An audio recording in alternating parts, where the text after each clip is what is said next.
মধ্যপ্রাচ্যে এক অদৃশ্য কিন্তু ক্রমবর্ধমান সংকটের ছায়া ঘনিয়ে এসেছে।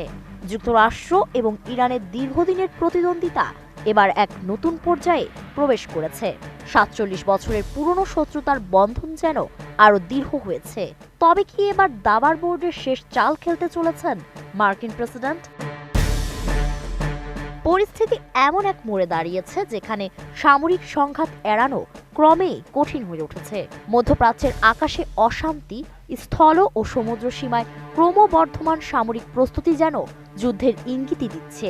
মার্কিন প্রশাসন ইতোমধ্যেই মধ্যপ্রাচ্যের বিভিন্ন দেশে তাদের সেনাঘাঁটি শক্তিশালী করেছে। এটি কেবল ইরানকে কাবু করার কৌশল নয়, বরং গুরুত্বপূর্ণ তেল সরবরাহের নিরাপত্তা নিশ্চিত করা, মিত্রদেশগুলোর সুরক্ষা এবং সন্ত্রাসবাদ মোকাবেলার প্রচেষ্টা হিসেবেও বিবেচিত হচ্ছে।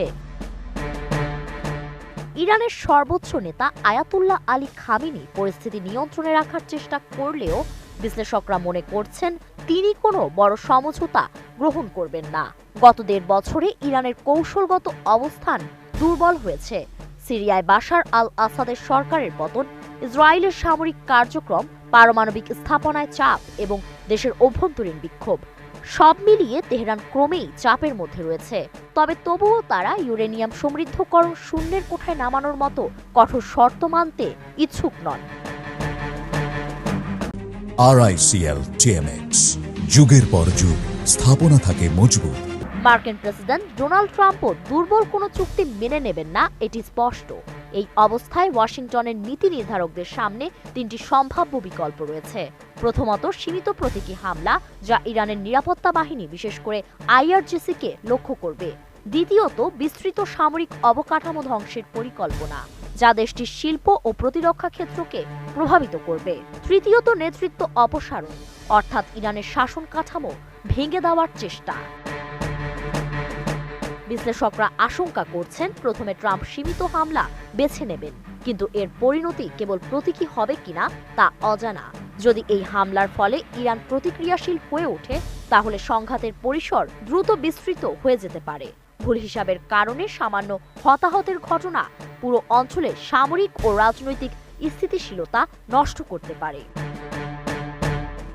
সবচেয়ে অস্থির অধ্যায় হতে পারে ইরানের অভ্যন্তরীণ রাজনীতি।